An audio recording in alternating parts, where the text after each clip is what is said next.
শুভ সকাল বন্ধুরা, সবাই কেমন আছো? নিশ্চয়ই খুব ভালো আছো। আর আমরা কেমন আছি সেটা তো দেখেই বুঝতে পারছো। প্রত্যেক দিন যদি সকালে এইরকম, কালকে রাতেও বৃষ্টি হলো, বৃষ্টি হয়েও শান্তি হয়নি। দেখো কি মুষলধারে তোমাদের দাদাভাই বেরিয়ে গেছে ভাগ্যিস, তারপরে আবার শুরু করে দিল। বৃষ্টি কাকে বলে দেখো, কি বিরক্তিকর হয়ে গেছে না? মানে এটা যে কী কাল, এখন আর রচনা লেখানো পড়ানো যাবে না বাচ্চাদের। তারপরে দেখো বৃষ্টি হলে তো আর কাজ থেমে থাকবে না। এই যে একটার পর একটা কাজ করে নিচ্ছি। একটু ড্রেসিং টেবিলটা এই সমস্ত ঝাড়াটা পোচা হলো, সব তো দেখেছো। আর সেইগুলো তো আলতো আলতো মানে ধুলো তো আছেই। দেখো সবে মানে পুজো হয়েছে, এখনও কদিন হয়েছে, তার মধ্যে এই অবস্থা। তারপরে একটু কসমেটিক্সগুলো সব একটু এলোমেলো হয়ে গেছে। পুজোতে যা হয় সাজাগোজা হয়েছে একটু। তারপর এই যে কাপড়টা তো পেতে দিই ওপরে, যাতে ওই পালিশটা একটু ভালো থাকে, যতটা থাকে। ফ্লাওয়ার ভাসটা এবার এটা তো নতুন দিলাম এখানে ড্রেসিং টেবিল এখানে, আর এইটা আবার ওইদিকে নিয়ে গেছি। দেখো ভালো করে এগুলো সব গুছিয়ে নিলাম, যে তোমাদেরকে দেখাচ্ছি। সব একটা একটা করে কসমেটিক্সগুলো মুছে, আর ভেতর দিকে যে কাচের যে ইটা রয়েছে দেখো বক্সটা, নিচে ওখানেও রাখা আছে অনেক। আর মেয়ের আবার ওদিকে রাখা আছে অনেকগুলো। আর কি বলবো। তারপরে দেখো এই যে খাট মুছে নিচ্ছি, ভালো করে খাট টাটগুলো একটু মুছে নিচ্ছি। এদিকে জানলাটা খুলে দিচ্ছি, কারণ দুধের ব্যাগটা ফেলে দিলাম, দুধ দিয়ে যাবে, এখনও দিতে আসেনি। মুছে নিয়ে বৃষ্টি পড়লো তো ওই জন্যই একটু বৃষ্টিটা কমেছে, আনলো তাহলে একটু এটা খুলে দিই, জানলাটা খুলে দিই।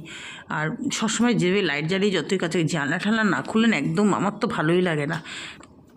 খাট টাটগুলো একটু মুছে নিচ্ছি একসঙ্গে। আর বেডশিট তো পাতাই হয়ে গেছে দেখো বিছানার।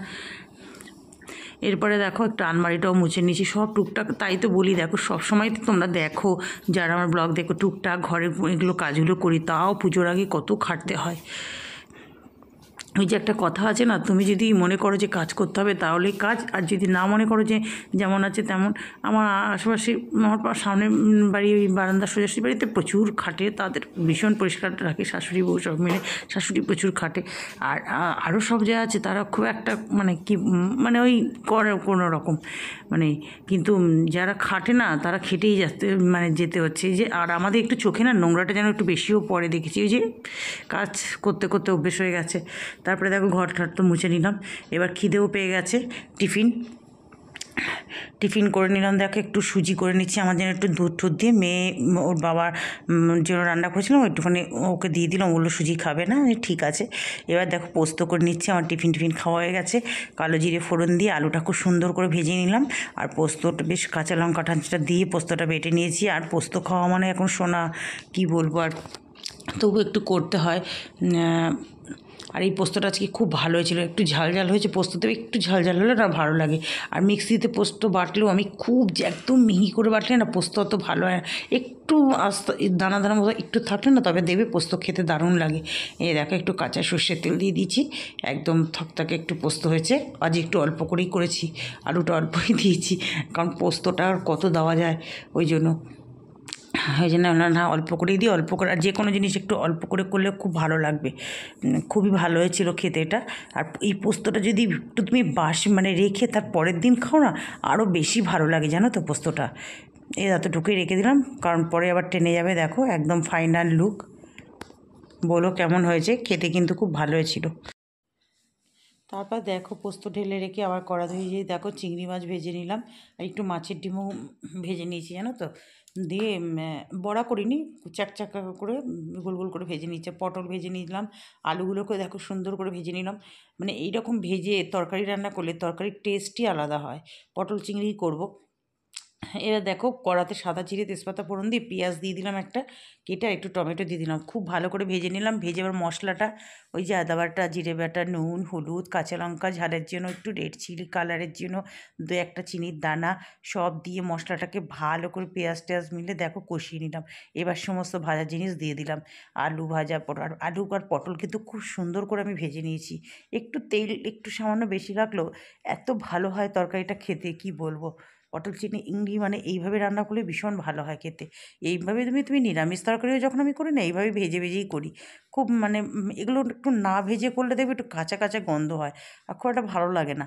হ্যাঁ এমনি ধরো হালকা সকালে জল খাবার সেটা আলাদা ব্যাপার, সেটা কালো জিরে ফোড়ন দিয়ে একটু আলু পটল দিয়ে করলাম, লঙ্কা চিড়ে, সেটা অন্য রকম খেতে টেস্ট হয়। এই এসব দিয়ে দিলাম। বাস এবার ওদিকে ভাত, ওদিকে পটল চিংড়ি হচ্ছে, এদিকে বাসনের তো পাহাড় জমে যায়। সকাল থেকে দেখো না, চায়ের কাপ অনেকগুলোই জমেছে। একবার তো তোমাদের দাদাভাই বেরিয়ে গেল, তখন মাজলাম, তারপরে আবার জমে গেল। মানে কাজের তো আর শেষ নেই। আর বাসনও যে কতবার যে সারাদিনে বাসন করতে হয় কী বলবো। এই জন্য হেল্পিং হ্যান্ড লেগে আমার কোনো লাভ হয় না, জানো তো। কেন বলো তো, সিঙ্কটা তো ভর্তি হয়ে যায়, তো আমাকেই পরিষ্কার করতে হয়। আর ওখানে ওরমভাবে বাসন জড়ো থাকলে কাজ করা যায় বলো। এই যে দেখো, একটা একটা করে বাসন মাজা হয়ে গেছে, এবার ধুয়ে ধুয়ে নিচ্ছি। কড়া ঠড়া, একটা কড়া বেরিয়ে গেছে, ছোটো কড়াটা মেজে নিলাম। যতটা মানে তাড়াতাড়ি করার চেষ্টা করি, কিন্তু দেরি হয়ে যায়, আর কি করব। তাও তো এত দৌড়ে দৌড়ে কাজ করি বলে, না তো আরও দেরি হয়ে যেত। এই দেখো আমার পটল চিংড়ি একদম রেডি, গরম মশলাও দিয়ে দিয়েছি। বলো কেমন হয়েছে। দুটো রান্নাই আজকে মানে খেতে খুব ভালো লেগেছিলো। আমার মানে মেয়েও খুব খুশি হয়েছে এই রান্না। আর সকালে ডাল করেছিলাম, সেই ডাল তো রয়েছে অল্প। এদিকে দেখো গ্যাস মুছে নিচ্ছি, যেটা বড়। আর জানো তো আজকে কি বলবো, হাতে ছ্যাঁকা খেয়ে গেছি। মানে আমার একটু তাড়া রয়েছে, যে ঠাকুর ঘরে না, যেহেতু লক্ষ্মী পুজোর সে টুকটাক টুকটাক কাজ তো থাকে, একটু বেশি। ঠাকুর ঘরে এখন একটু পুজোর পরেও একটু এটা ওটা করতে হয়, মুছতে হয়। ওই জন্যই না মানে তাড়াহুড়ো করতে গিয়ে হাতের মধ্যে ছ্যাঁকা খেয়ে গেছি। শুদ্ধ গরম গ্যাসটা আমার খেয়াল নেই, ওই বার্নারটার ওখানে ছ্যাঁকা। দেখো আবার যাই হোক, খুব রোদ উঠেছিল, ছাদে মেলে দিয়েছি। আর এই আমার দুটো নাইটি, আর এই আমার গামছাটা, মানে দাদাভাইয়ের শার্ট, এগুলো একদম কটনের, তো এগুলো ছাদে দিলে জ্বলে যায়। এগুলো এখানে দিলাম, চলো ছাদে দিয়ে এসছি সব। ছাদে দিয়ে গেছি, পুজো দিয়ে নিয়ে চলে যাবো বেরিয়ে সব। এখানে দেখেছো সব উল্টে দিয়েছে, উফ বিরক্তি লাগে একদম।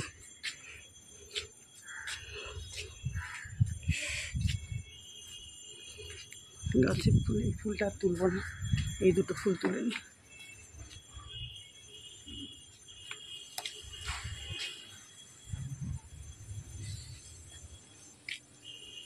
কি রোদ উঠে গেছে দেখো, সূর্যের তেজ দেখো।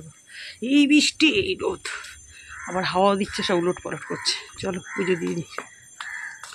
দেখো পুজো দেওয়া হয়ে গেল।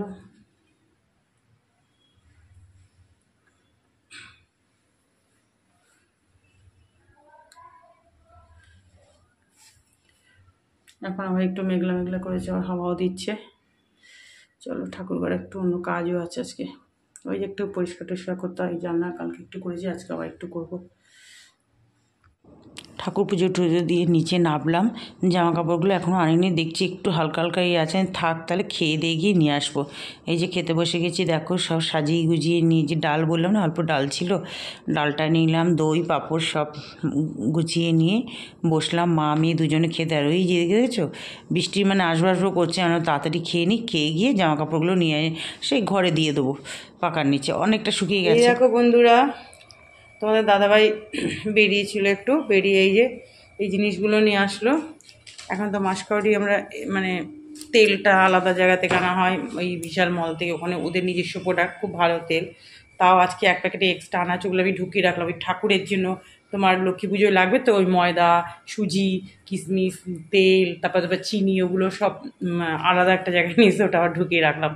আর একে এগুলো ওই ব্যাগে নিয়ে এসে, এগুলো এবার তোমাদেরকে একটু দেখাচ্ছি। এই যে কোলগেট রয়েছে এখানে, কাশ্মীর লঙ্কাগুলো, সাই গরম মশলা, উজালা, পোস্তর প্যাকেট, নুন, জোয়ান ফান সব এখনও কিছুই আসেনি। তাই বলছি তোমাদের দাদাভাইকে যে এই বলে দাম কমবে, সবই তো বেড়ে গেছে।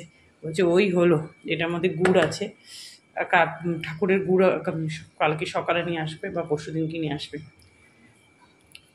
আনার কি আর শেষ আছে, সবসময় আর মানে কি বলবো, সংসারের দেখবে আনার শেষ নেই। রোজই ফোন করছে, রোজই বলছে এটা নিয়ে আসবে, এটা নিয়ে আসবে। মানে মাসের প্রথমে তো একটা তোলা হয়, এগুলো আনা হলে বা তেল চাল এগুলো তো তুলে রাখাই হবে, তাহলে একটু সেফ থাকে। যে ডাল ঠাল ওগুলো বিশাল থেকে না, ডাল, চিনি, তেল, গোবিন্দভোগ চাল এগুলো নিয়ে আসে ওখানে, একটু খুব ভালো জিনিসটা, আর একটু এদের থেকে একটু নাকি কমে আছে। যাক, ওটা আমার বাড়ির সামনেই আছে। চলো এগুলো এখন গুছিয়ে রাখি, তাহলে ভিডিওটা এখানেই এন্ড করছি। সবাই ভালো থেকো, সুস্থ থেকো। যে যেখান থেকে ভিডিওটা দেখছো একটু লাইক দিয়ে দেখা শুরু করো, আর একটু সাবস্ক্রাইব করে আমার পাশে থেকো। টাটা।